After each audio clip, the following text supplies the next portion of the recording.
Se você clicou nesse vídeo, é porque ou você sabe de yaoi ou você não sabe de yaoi. Então, aqui nesse vídeo a gente vai fazer um react barra com opinião, né?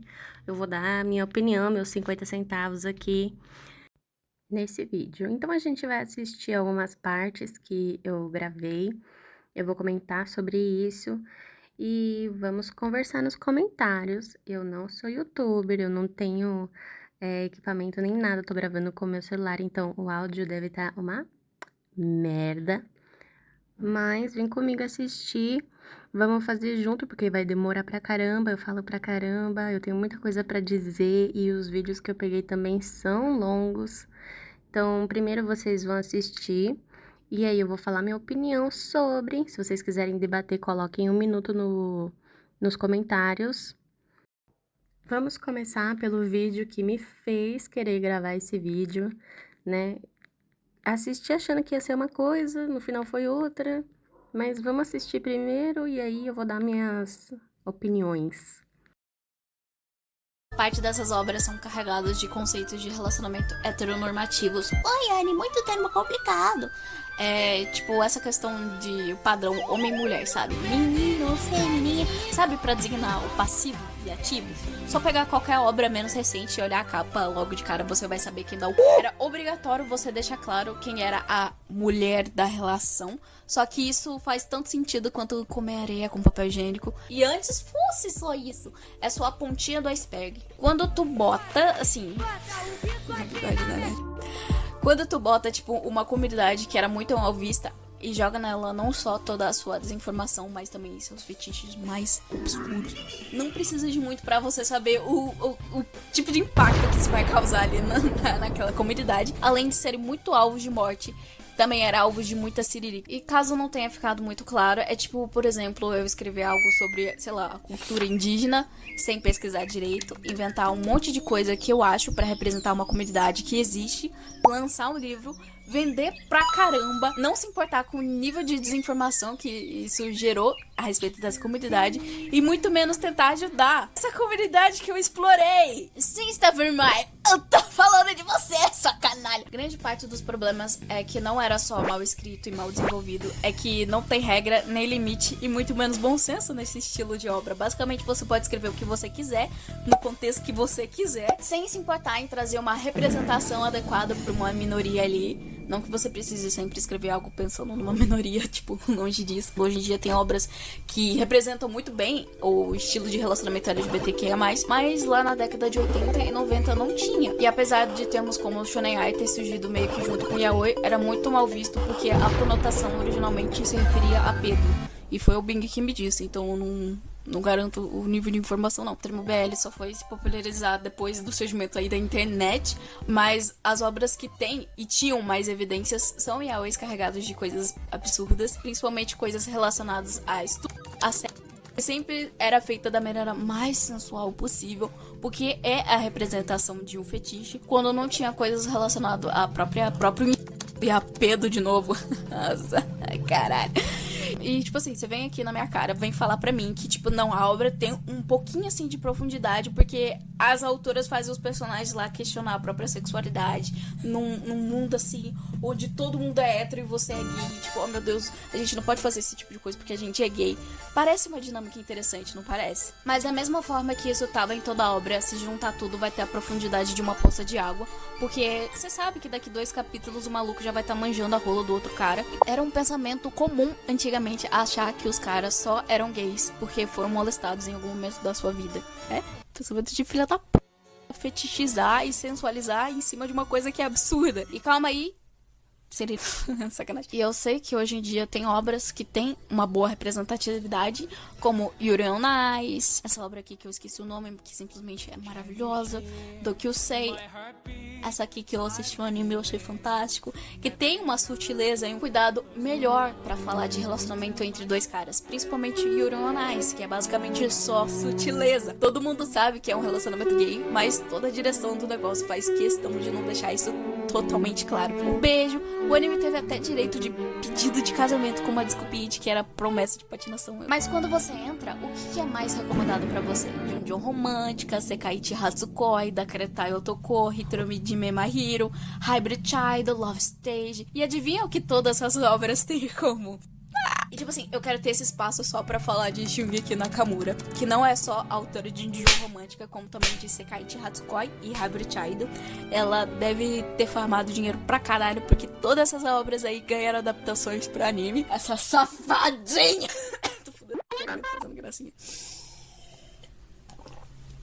E ela tem um padrão de escrita que dentro de uma obra possui mais 2 casais secundários pra desenvolver diferentes perspectivas.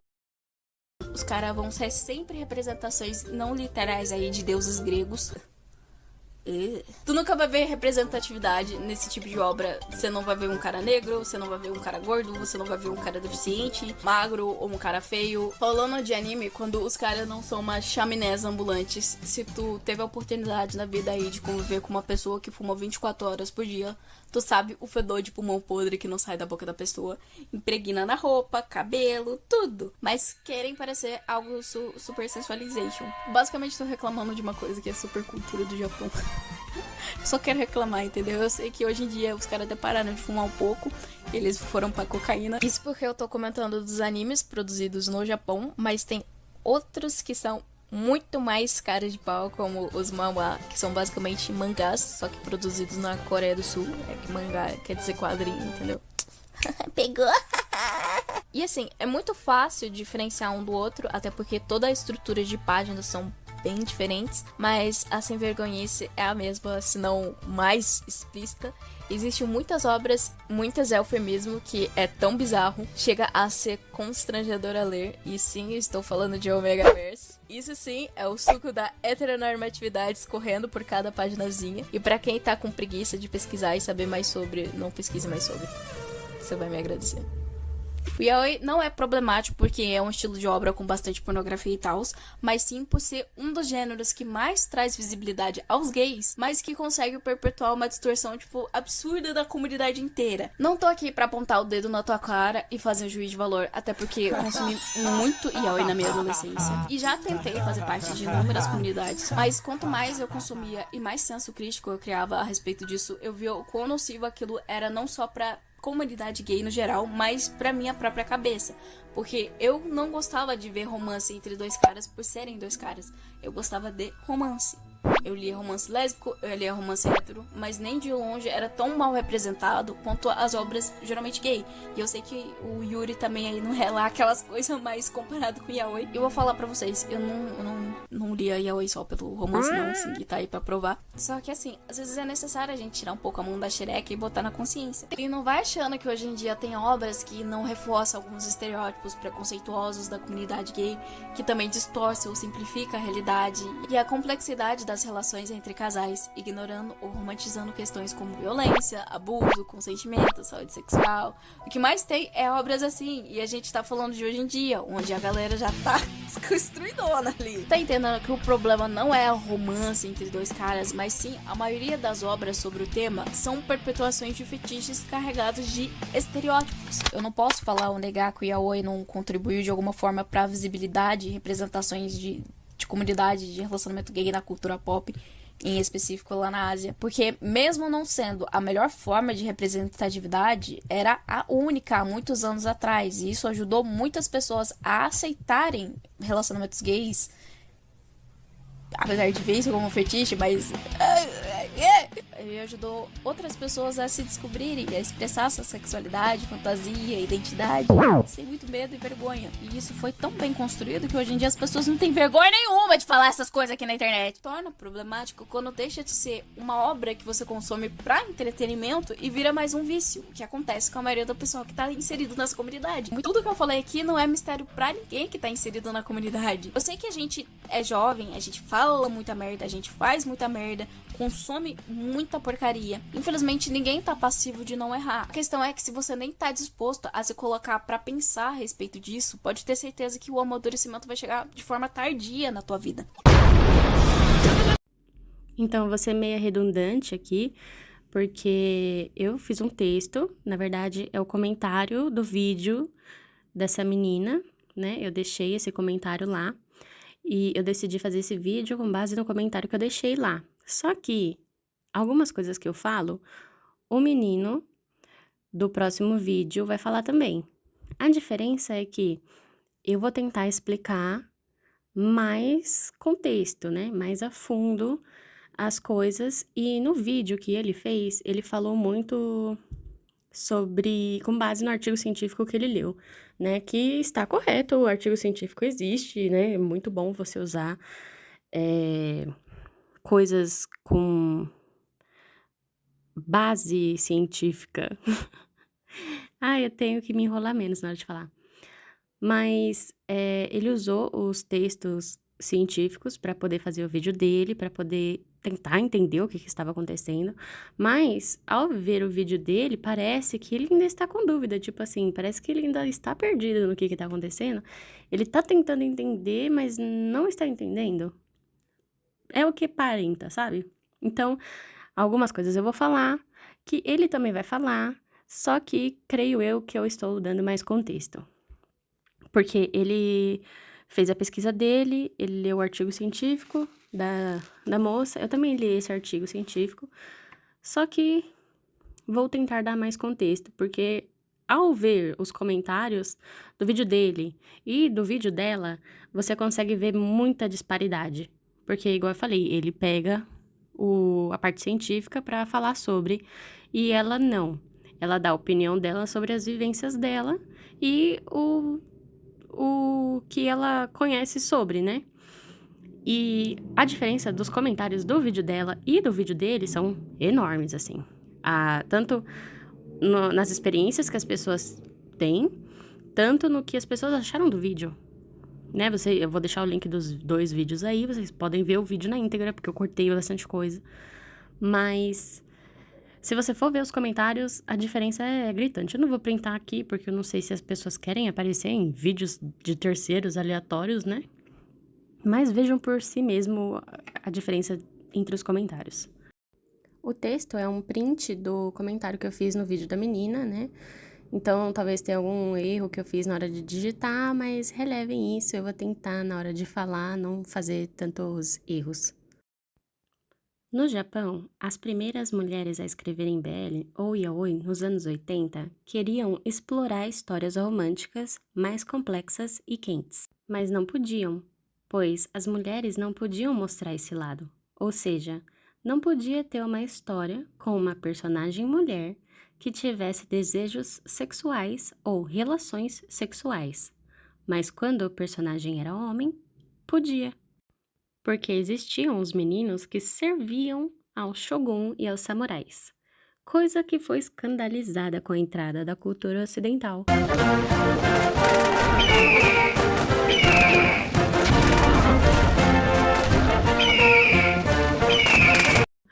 Mas a homoafetividade já fazia parte da cultura.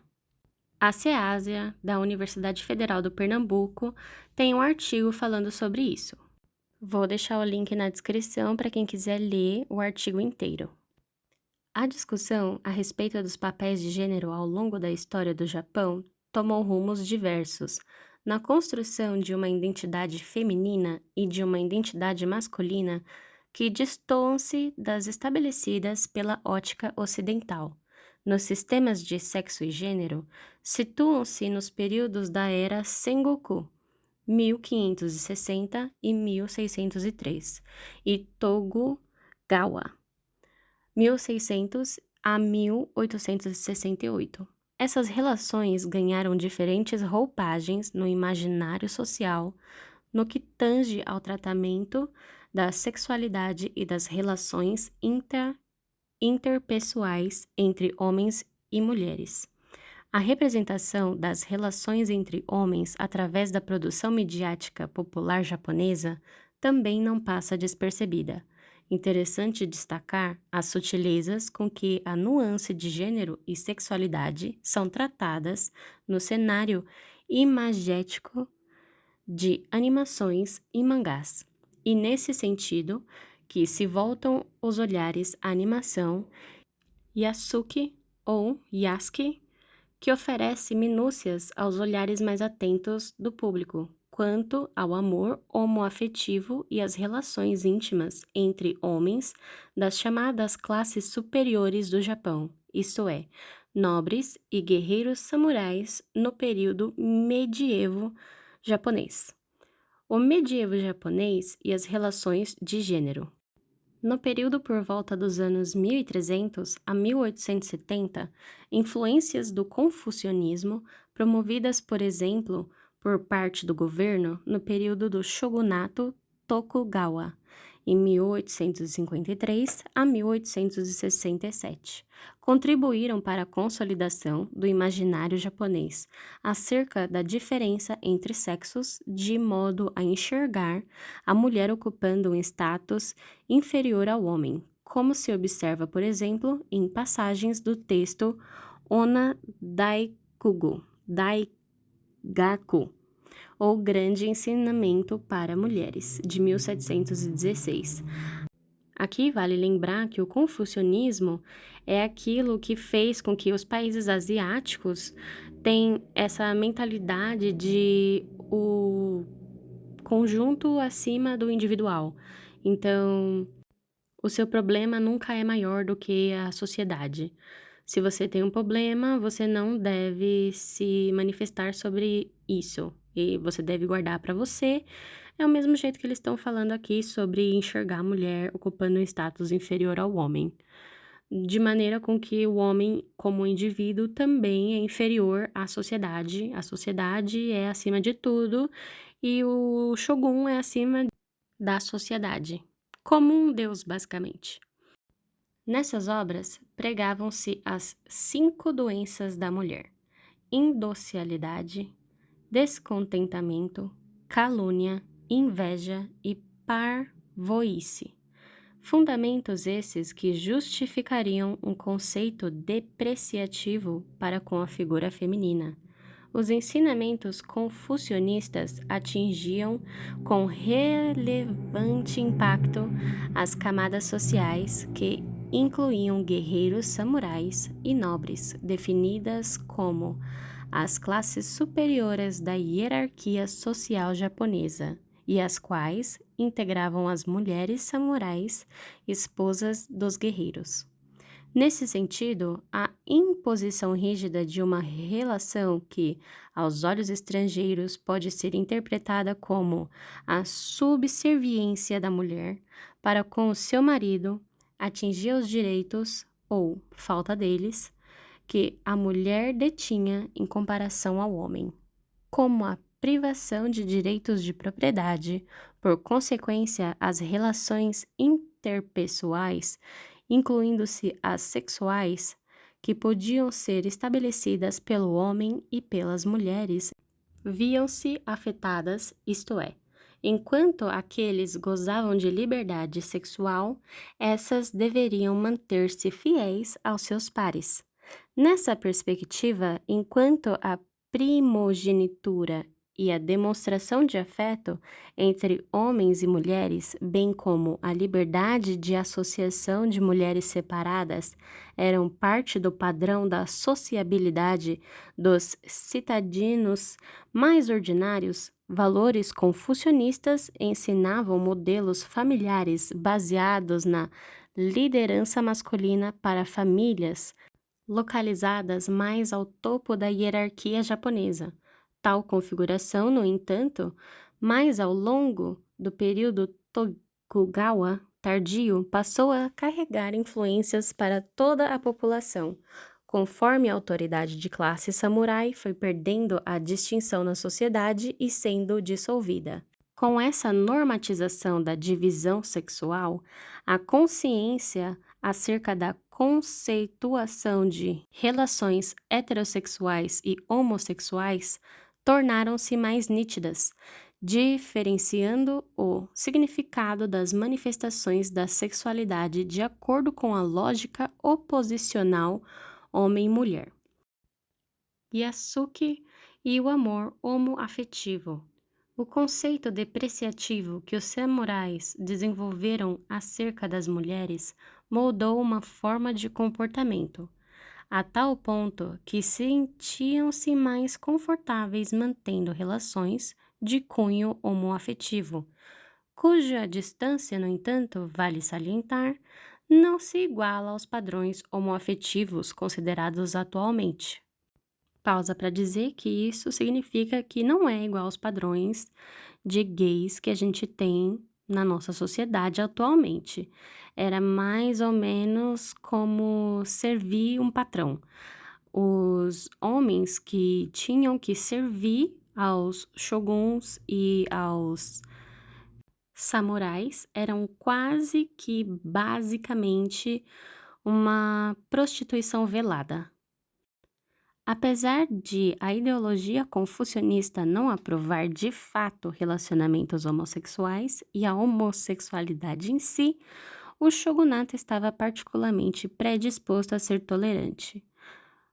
Olha, não é que ele foi predisposto a ser tolerante, porque todos os outros países que tiveram descendências do confucionismo, nenhum deles teve nenhum parentesco ou uso do homossexualidade, assim como o Japão. O Japão foi o único que fez disso um paradigma em si, né. Todos os outros países, nenhum deles fez uso da homossexualidade igual o Japão. Então, era mais com que o shogunato estava apaixonado pelo seu parceiro e fez as leis afrouxarem para isso. Não tem outra explicação científica para isso, é isso aí mesmo. Porque no caso do Japão, a homossexualidade masculina refletia o estatuto social, isso é, o parceiro ativo representava sempre a classe mais alta. De origem budista, o Nanshoku referia-se inicialmente ao relacionamento entre dois monges. Normalmente, um mais novo, Chigu, seria acolhido sobre as asas de um monge mais velho, Nenja, até atingir certa idade.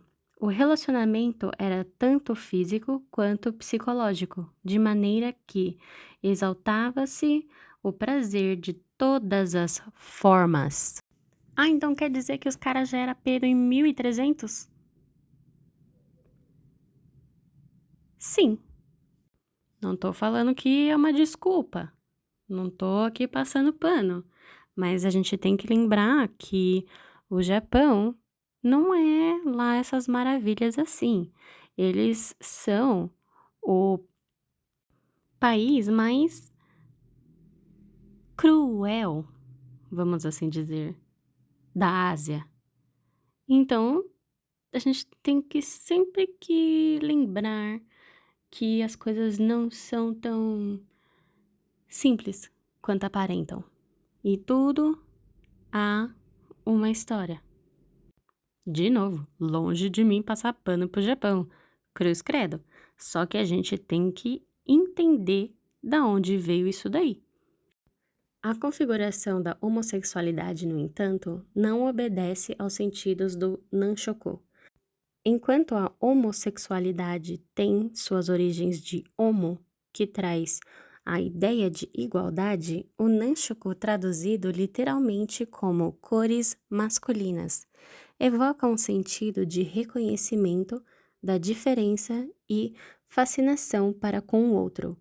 Isso pode ser presumido como uma das razões pelas quais o Nanshoku tem sido tradicionalmente considerado como a contraparte do Joshuko, o amor por mulheres, ambos vistos como meios igualmente aceitáveis de obter prazer sexual.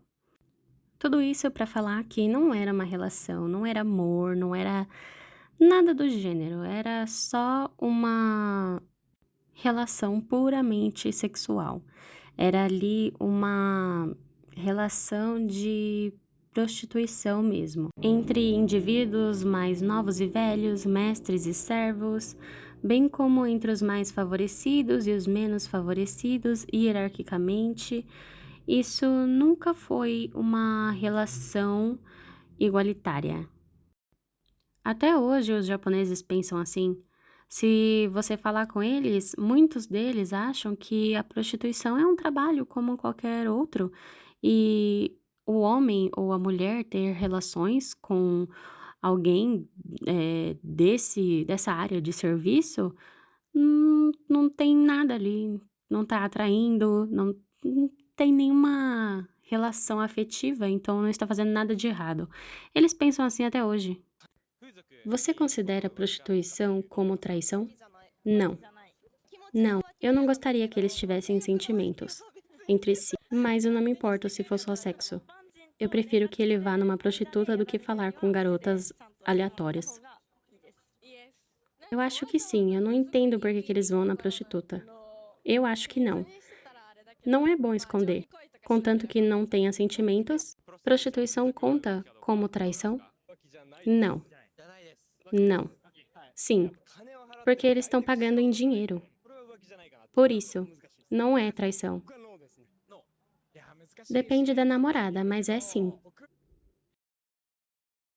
Como vocês podem ver, ainda hoje as pessoas na sociedade acham que a prostituição é nada mais, nada menos do que foi ali, fornicou um pouco e voltou para casa. Não aconteceu nada, não fez nada. Totalmente normal, todo mundo faz isso. Salve as exceções, é claro, tem gente que não compactua com essa filosofia, mas você vê que numa grande maioria, se você vê os vídeos desse cara, uma grande maioria vai falar que não se importa, que tudo bem, que tá legal. E tudo isso foi um ponto bem determinante, mas um outro ponto é que no Japão a mulher é na sociedade considerada um padrão fixo, todas iguais, todas robozinho. Quando elas iam um pouco fora do padrão, já não era mais visto como mulheres.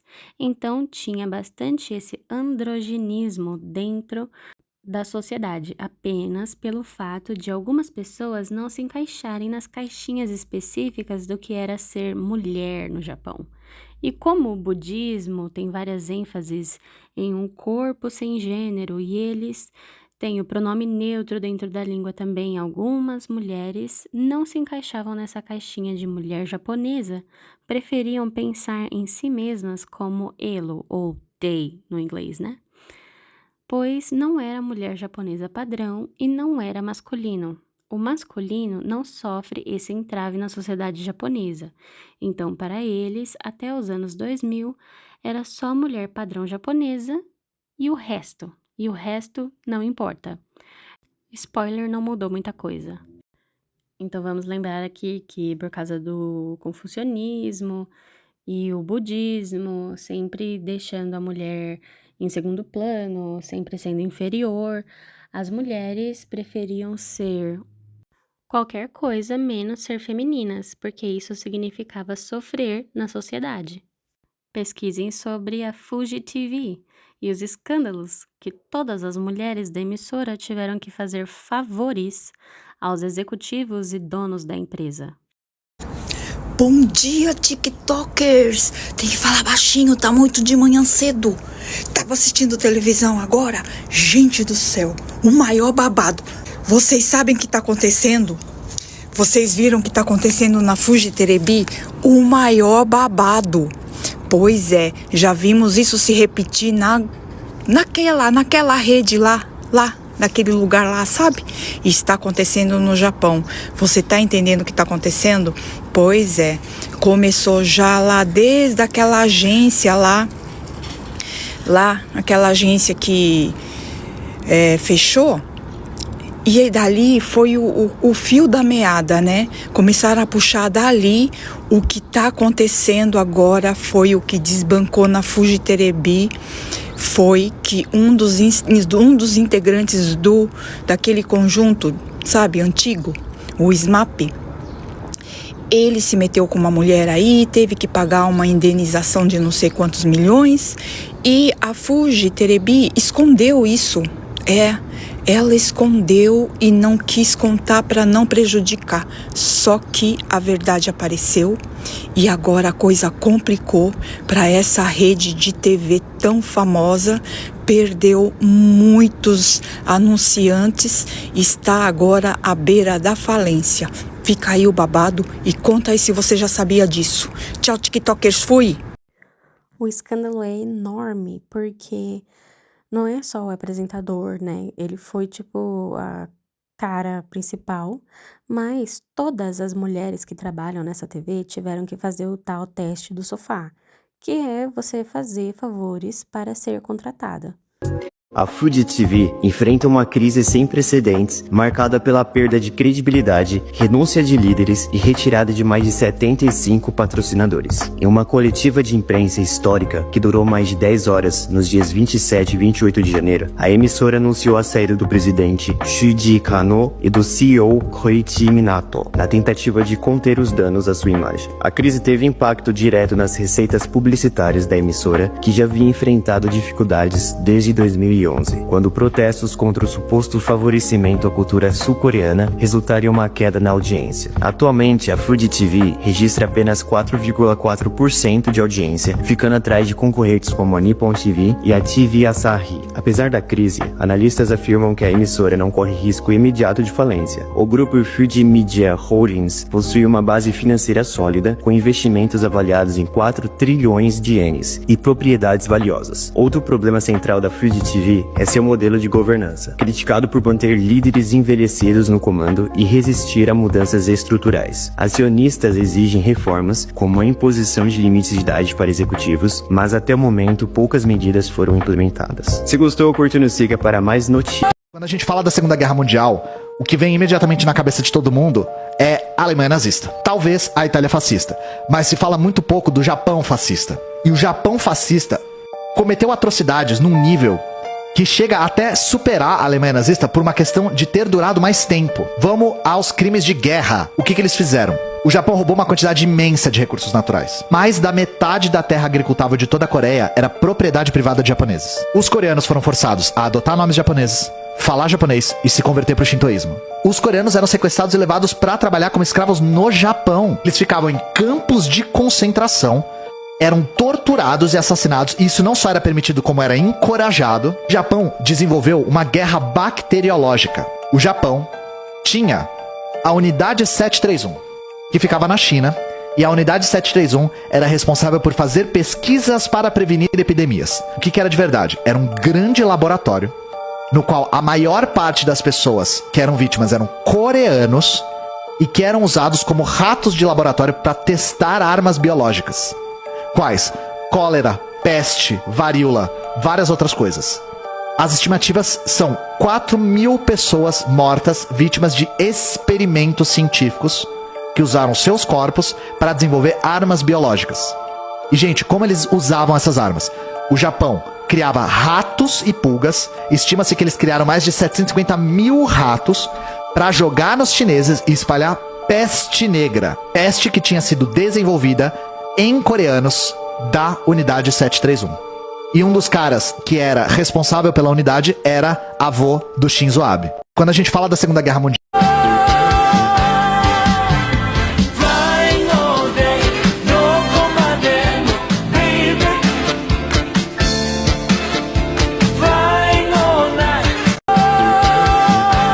o grande massacre sofrido pelos chineses. Muito se fala das mortes dos judeus, mas pouco se falam do massacre sofrido pelos chineses na Segunda Guerra Sino-Japonesa, que começou em 1937 e se estendeu até 1945. O conflito entre o Japão e China vem de longa data. Várias pequenas guerras foram travadas ao longo do século. O primeiro grande conflito foi a Primeira Guerra Sino-Japonesa em 1894, que terminou em 1895, na qual o Japão e a China disputaram o controle da Península da Coreia. Os japoneses venceram e assumiram o controle total sobre a Península Coreana, além da posse de outros territórios e da imposição pesada de indenizações de guerra à China. Ao longo dos anos, o Japão foi se fortalecendo economicamente e militarmente, enquanto a China seguia o caminho oposto. Além de tudo isso, no Japão crescia um sentimento fascista, nacionalista. Então, em 1937, um incidente na ponte Marco Polo,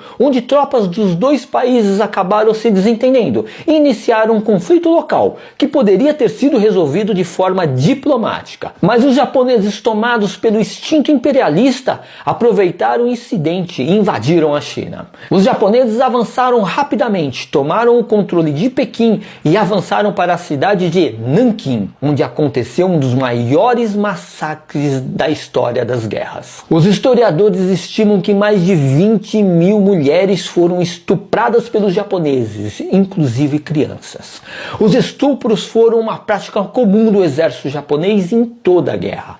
Estima-se que só neste local mais de 300 mil pessoas foram mortas. Os japoneses tinham uma unidade secreta chamada de 731. Ela foi criada para fazer testes biológicos em prisioneiros chineses. Os números de mortos durante toda a guerra foi estimado entre 15 e 20 milhões de chineses. A barbárie só acabou em 1945, quando os japoneses se renderam incondicionalmente, após sofrerem 2 ataques de bombas atômicas por parte dos norte-americanos. Deixando claro, o Holocausto precisa ser lembrado sempre, mas precisamos lembrar de outras barbáries da nossa história da mesma forma. Essa invasão é lembrada pela brutalidade do exército japonês, que infelizmente é pouco lembrada na nossa história. O grande massacre... Essa é a história de um dos maiores e mais cruéis massacres da humanidade, mas que a gente pouco ouve falar sobre. O massacre de Nanquim, ou o estupro de Nanquim. Tropas do Império Japonês dominaram então a capital chinesa e iniciaram uma campanha de saques, estupros e assassinatos. Num período de apenas 6 semanas, estima-se que cerca de 300 mil pessoas foram mortas, dentre elas muitas mulheres e crianças. Fotos e relatos retratam competições de quem matava mais civis em menos tempo. Estima-se que cerca de 20 mil mulheres, incluindo crianças, foram violadas, muitas delas até a morte, enquanto outras foram levadas para bordéis para servir aos soldados. Eu preferi não entrar em detalhes, porque as histórias contadas são realmente difíceis de digerir. Mas até hoje, quase 90 anos depois, o massacre de Nanquim segue sendo uma ferida aberta e também um obstáculo nas relações entre Japão e China. As maldades do Império Japonês, parte 1. Por volta de 1930, o Japão era uma grande potência militar na Ásia. Seu exército conquistava muitos territórios e dificilmente perdia uma guerra.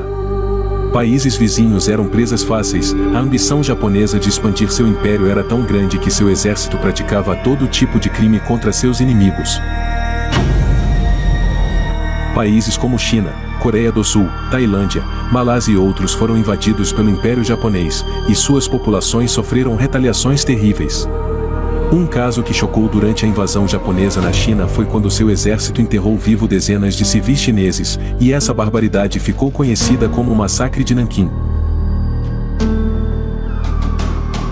Quando o exército japonês invadia um território, os prisioneiros homens eram mortos ou usados em experiências científicas macabras. As crianças eram deixadas órfãs sozinhas. E as mulheres eram selecionadas para serem escravas sexuais. Isso foi o que aconteceu com muitas garotas coreanas, tailandesas, chinesas e vietnamitas. O Império Japonês era tão poderoso que até lutou contra a Rússia e venceu. Essa guerra foi sobre o controle da península de Liutang, parte da Manchúria, e de Port Arthur, importante porto da região. A vitória do Japão foi uma surpresa, pois os observadores internacionais acreditavam em uma vitória russa. E assim os japoneses asseguraram o controle sobre toda essa região asiática. O Japão era o leão, e seus vizinhos eram a presa.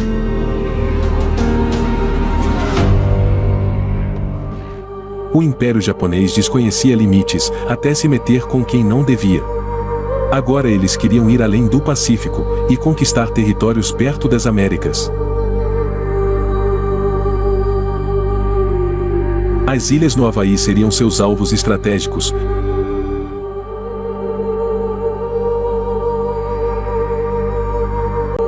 Então os japoneses resolveram atacar os Estados Unidos. Mas foi aí que 2 bombas atômicas foram lançadas em seu território, e então o Japão se rendeu, e a partir daí, se tornou um país pacífico.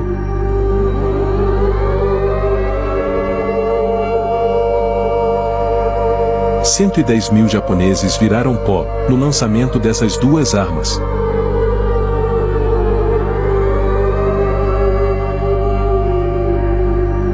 Suas forças armadas foram destruídas. e o plano de expansionismo foi deixado para trás.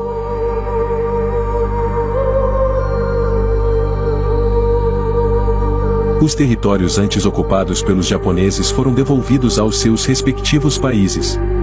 Mas existe um ditado de que quem bate esquece, e quem apanha nunca esquece.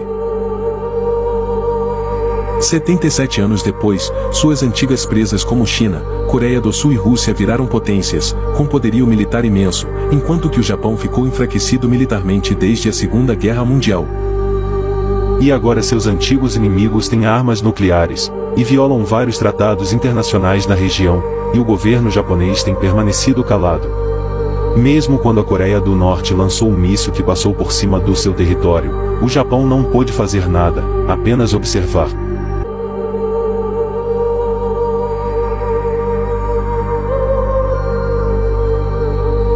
E agora Japão? É importante entender só um pouquinho de geopolítica quando a gente está falando de outro país, entender por que que o outro país faz o que faz, por que toma a decisão que tomou, por que que culturalmente é desse jeito. E existem vários vídeos falando sobre isso, se vocês entenderem inglês, esses 2 vídeos aqui, passa uma visão bem americana, né, que as 2 são americanas, falando sobre a Segunda Guerra Mundial e o que que os Estados Unidos fez e como os Estados Unidos pensou sobre o Japão e como imperialista foi os Estados Unidos. E eles explicam que a razão pela qual os Estados Unidos jogou 2 bombas no Japão era porque eles sabiam que uma bomba só não ia ser o suficiente para o Japão se render.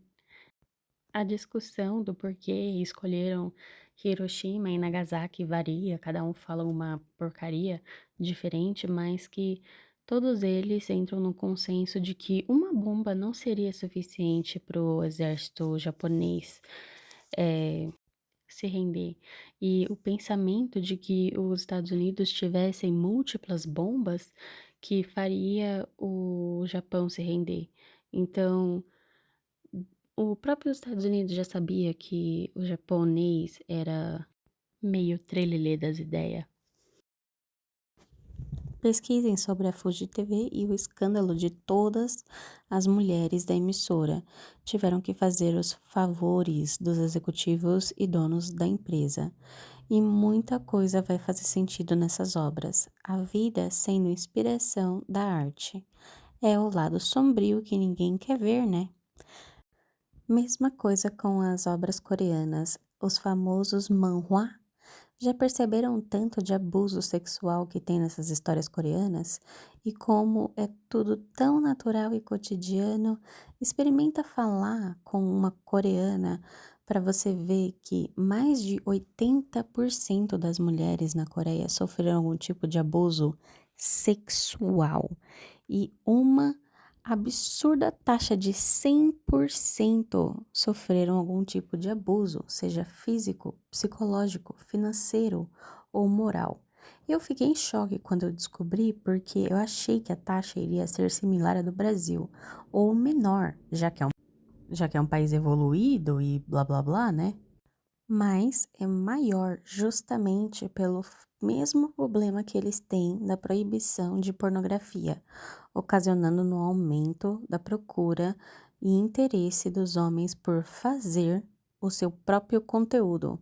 O Room, assim, vou deixar aí para quem quiser ler, mas é basicamente sobre a exploração sexual de meninas, mulheres e até idosas no aplicativo Telegram, onde os homens faziam essas salas de conferência no Telegram e compartilhavam entre si imagens e vídeos e abusos e todo o sórdido que você pode encontrar na Deep Web dentro do Telegram.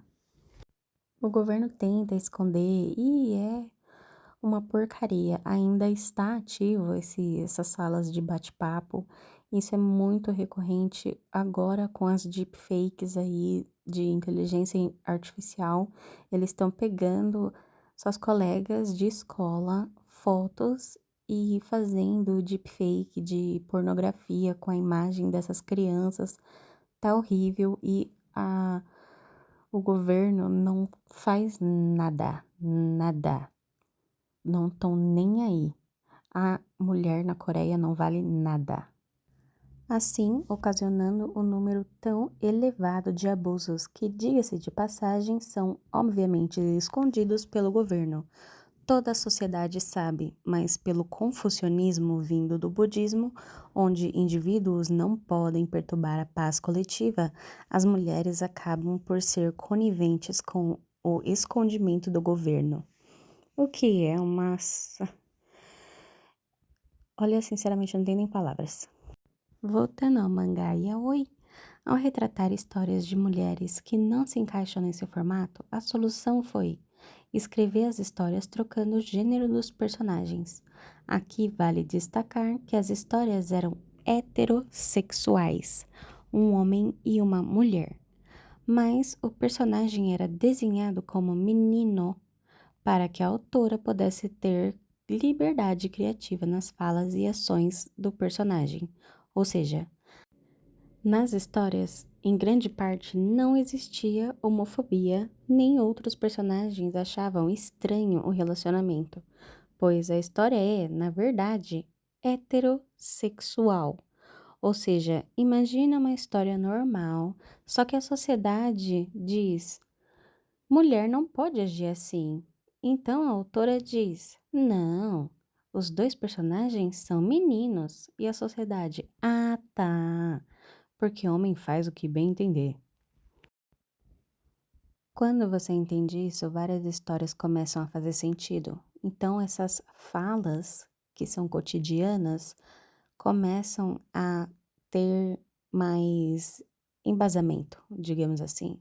Quando a pessoa fala: personagem X parece uma menina, personagem Y é a mulher da relação, toda a história o Hulk é afeminado, mas o mais baixo é sempre o passivo. Por que não tem personagem flex?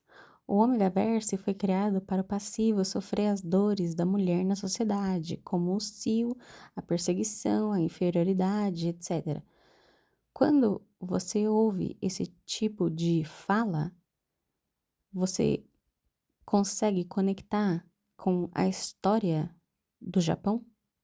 Com a história da mulher no Japão? Isso começa a fazer sentido na sua cabeça? Porque as histórias realmente não eram. As histórias nunca foram homossexuais. Sempre foram heterossexuais. É só que o gênero dos personagens foram subvertidos. Mas a história em si, do romance, nunca deixou de ser heterossexual. Esse foi o estopim para o que seria o BL futuramente. Atualmente, mulheres heterossexuais que escrevem comentam que elas gostam de ver a história em que elas não se colocam na pele do personagem. Eu, por exemplo, quando leio romance heterossexual, me coloco no lugar da protagonista feminina. Por isso, prefiro ler BL e yaoi, pois não me coloco subconscientemente na história. O yaoi não é e nunca foi para representar o homossexualismo. É para mulheres conseguirem escrever sem amarras. Em vários países asiáticos, isso inclui o Japão, a China, a Coreia, a Tailândia, entre outros vários países que têm essa cultura do yaoi forte. Ela sempre foi para que as mulheres conseguissem escrever histórias. Nunca foi para representar o homossexualismo. Nunca se propôs e nunca vai também. Não vai mudar. Principalmente a gente sabendo como é o país asiático. Não é um país ocidental. Nós, com a nossa lente de país ocidental, tentamos encaixar nossos ideais a eles, mas não vai acontecer. Sejamos hipócritas ou não, isso nunca vai mudar. Digo isso pois no primeiro vídeo, nos comentários, tem muita gente comentando sobre representatividade, como é importante isso e aquilo, Mas isso nunca foi um tópico para a Ásia e nunca vai ser também. Desculpa chegar no seu ouvido, mas se você quer representatividade, você tem que olhar em obras ocidentais. Infelizmente, é a realidade, desculpa bater na sua cara. Segundo ponto, as escritores sabem como desenvolver história? Não. Muitas delas só começaram a escrever sem saberem o básico de narrativa ou semântica. Muitas não fazem ideia do que estão fazendo, principalmente as coreanas. O básico de narrativa já ia tirar o abuso como escada de roteiro. Quando o escritor sabe como escrever histórias, geralmente o autor pensa em como o leitor vai se sentir. Gente, esses gênios da narrativa, pessoas que escrevem muito bem história, elas não escrevem tentando contar um conto. Era uma vez um personagem X e ele foi e fez e aconteceu, fim da história, todos viveram felizes para sempre. Não é assim que esses autores contam os contos deles. Quando a pessoa estuda sobre semântica, narrativa, ela tenta passar emoções e os personagens são meros instrumentos para passar informação e emoção naquele conto. Ou seja, você não precisa usar esse tipo de escada narrativa para que o seu público-alvo sinta alguma coisa. O que acontece com essas histórias que a gente cria um asco de, toda história tem um abuso, toda história tem um estupro, toda história tem um coitadinho, é porque essas pessoas não sabem escrever história, não sabem usar características e elementos narrativos para construir uma boa história. Se eles soubessem o básico do básico, nunca que eles iam usar esse tipo de artifício. Isso é uma coisa rápida, miojo, 3 minutos, entendeu? Todo mundo faz porque eu faço e todo mundo conhece como que funciona. Um autor que se preze consegue usar o personagem de maneira a fazer com que você sinta as emoções sem que use esse tipo de escada narrativa. Vamos supor, o autor quer contar uma história de um casal que passou por muitas dificuldades para ficar junto. A dificuldade pode vir em forma de parentes da família, conflitos escolares, conflitos mundiais, ou a pessoa não é daquele país e aí ela não consegue achar um visto. Existem várias maneiras de você colocar um problema e fazer o personagem sofrer sem ser o óbvio e muito utilizado abuso emocional, físico, padronizado, que todo mundo já sabe o que vai acontecer no final, entendeu? As histórias são retratos das vivências pessoais dos países específicos? Sim. O que isso significa? Todos nós, ocidentais, temos muitas diferentes maneiras com que podemos lidar com diferentes situações. A maneira com que os asiáticos lidam com as coisas são diferentes de nós. Uma delas, mais visível, é o fato de que nós conseguimos reclamar de situações e os asiáticos não. A maneira com que a sociedade feminina japonesa conseguiu lidar com as restrições das maneiras socialmente construídas do que era ser mulher na sociedade deles era fazendo histórias que fugiam daquela realidade. Do mesmo jeito que as coreanas escrevem muito sobre o abuso que sofrem na própria sociedade. Essas histórias são nada mais, nada menos do que o espelho da horrível realidade que elas passam na vida delas. Não precisa de muita pesquisa para entender que todas as histórias que nós achamos serem bizarras parte de uma sociedade mais nojenta ainda. o que significa que tudo que a gente acha de bizarro e horripilante dessas histórias, os pedo, os, os incesto, os furries, tudo que a gente acha de bizarro tem uma história oculta por trás. Parte de uma sociedade mais nojenta ainda. Pesquise sobre os crimes de guerra do Japão. Infelizmente, para alguns de vocês, a realidade é que os japoneses são os mais FDPs entre os asiáticos. Eles ficam em primeiro lugar, em segundo e terceiro.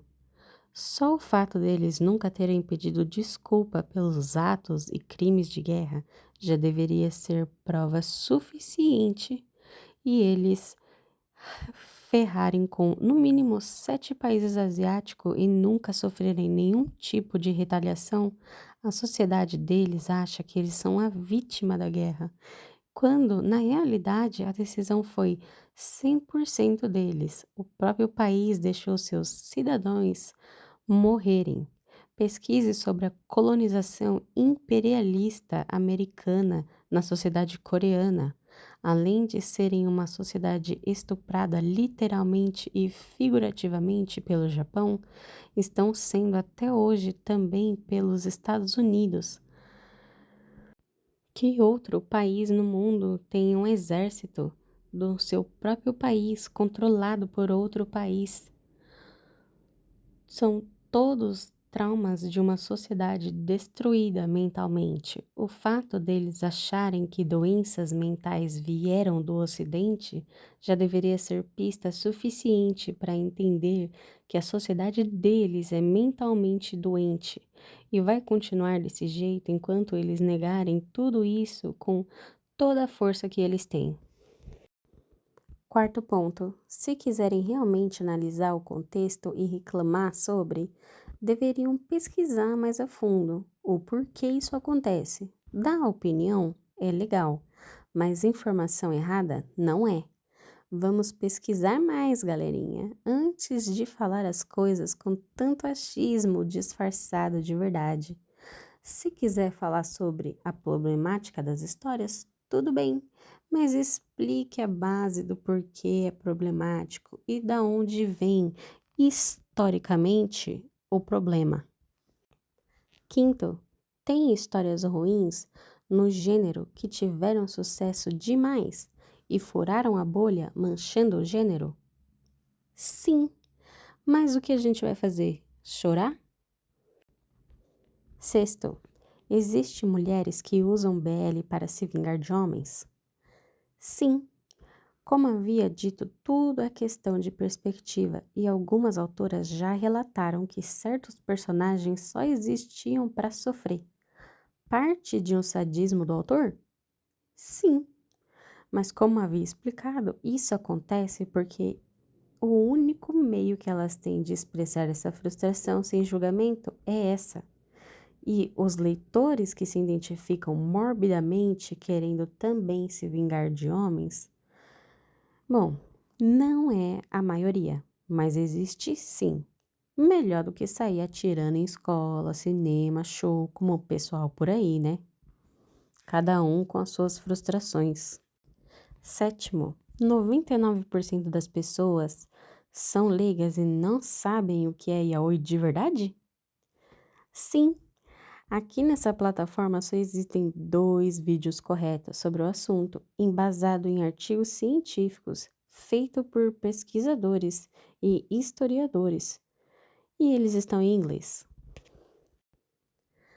PS, no Japão, atualmente, ainda existe discriminação quando a história de romance é mais picante. Ainda hoje, as autoras não têm liberdade de escrita, muitas vezes tendo que recorrer ao doujinshi, autopublicação, e aos fóruns, pelo fato de o pornô lá ser proibido culturalmente, fez com que as pessoas tivessem preconceitos diferentes do Ocidente. Ou seja, os motivos ainda são os mesmos dos anos 80. Agora o resto vai ser o menino que também fez um vídeo falando sobre o yaoi. Ele fez uma pesquisa mais embasada na teoria, né? Mas eu não queria colocar junto os dois vídeos, nem o dele com o da menina, porque eu acho que iria confundir muito a cabeça. E eu também achei que seria menos trabalhoso se eu falasse sobre e depois passasse o vídeo dele com vocês já tendo toda a informação que eu queria dar. E aí vocês pudessem entender o que ele tá falando quando ele trouxesse algumas questões.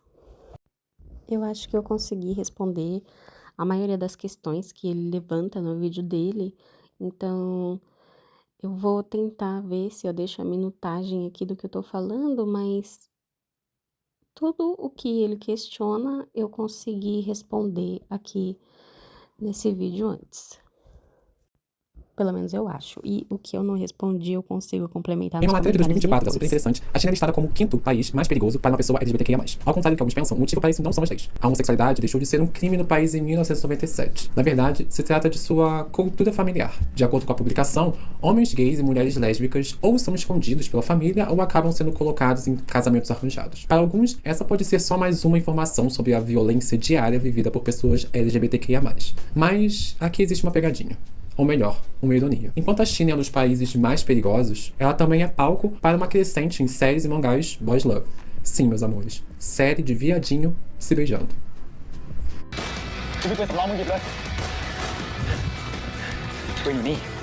Meu nome é Juno, esse é o Corpo Negro, Mídia Branca, e esse vídeo é pra você, Fujoji, que não entende por que gays olham torto para histórias yaoi como essa. Mas também para você, gay, povo animado que não faz ideia do porquê existem mulheres obcecadas com homens se beijando. Pegue sua bebida de preferência e vamos conversar. Eu não gostaria que você fosse embora, entendeu?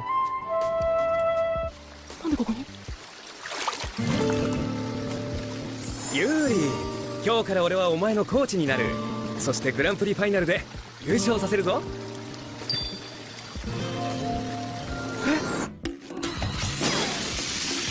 Ah, isso é demais. Desculpa, te machuquei? Ah, o quê? Mas o que... Assim como existe uma contradição na criação da demografia shoujo, isto é, histórias direcionadas para um público feminino, mas escritas, inicialmente, por mangakas homens, a formação do yaoi vai pelo mesmo caminho. Inclusive, se você quiser entender um pouquinho mais da formação do shoujo, e se ainda precisamos de demografias como shoujo e shonen, você pode assistir esse vídeo aqui. Mas, para entendermos melhor a criação do yaoi, temos que voltar no tempo.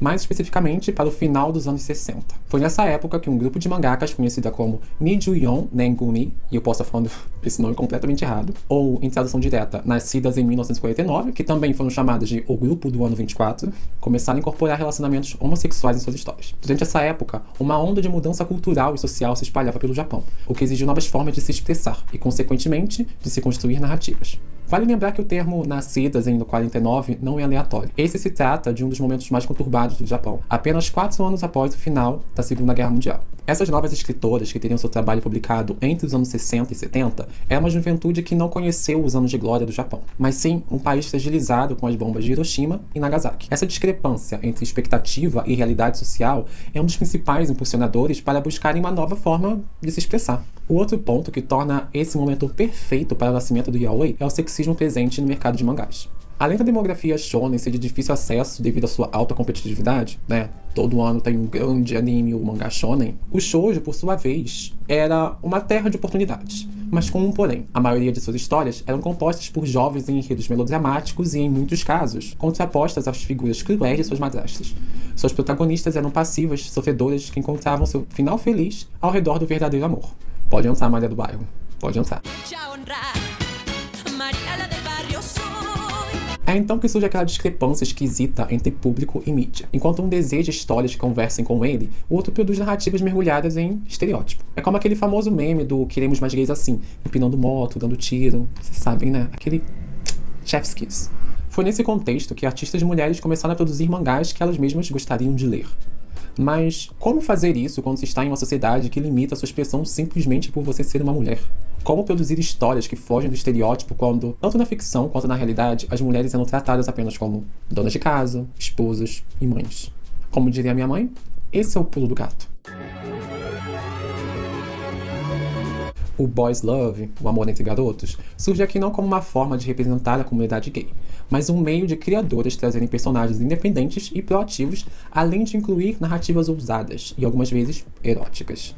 Tudo isso enquanto elaboravam histórias que fugiam de elementos narrativos clássicos do shonen, ao mesmo tempo que se debruçaram nos romances dramáticos do shoujo. Em outras palavras, foi assim que nasceram umas gays afeminadas que parabenizamos todo 8 de março. Parabéns pra elas. Aplausos. Arrasou, bonita. Esse daqui vão ser minhas palmas, porque eu tô segurando o microfone hoje, gente.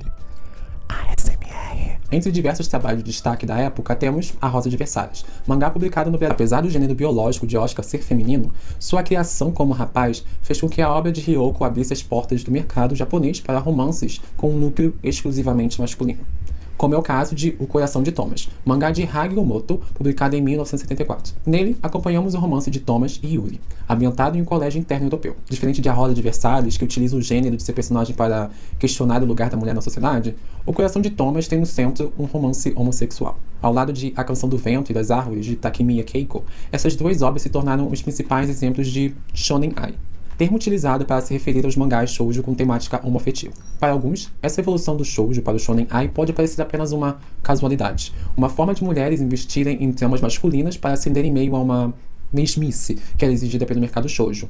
Mas não é bem assim.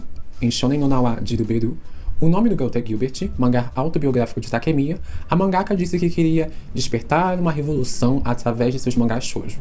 Ainda assim, essa revolução apenas traria frutos anos mais tarde, quando uma revista dedicada ao Shonen Ai surgiria em 1978, conhecida como June. Mas foi apenas no início dos anos 90 que o mercado de mangás percebeu o valor comercial do boys love. Para isso acontecer, foi necessário um dilúvio de material homoafetivo escrito por mulheres como Sumika Yamamoto, Yasuko Aoiki, Yumiko Oshima, Toshiki Hara, Yoko Yamagashi, Minori Kimura, Nanai Sasaya e Mineko Yamana.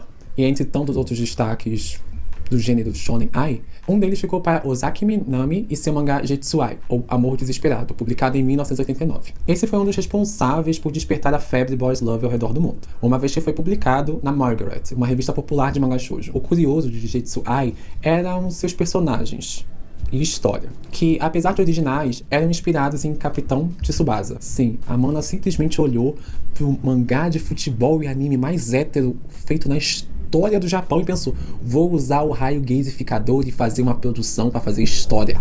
A verdade é que, analisando tudo isso, a história por trás do yaoi é no mínimo louvável, mas, mesmo assim, após tanta pesquisa, me vi questionando o uso da palavra revolução por Takemiya. Quer dizer, foi mesmo uma revolução?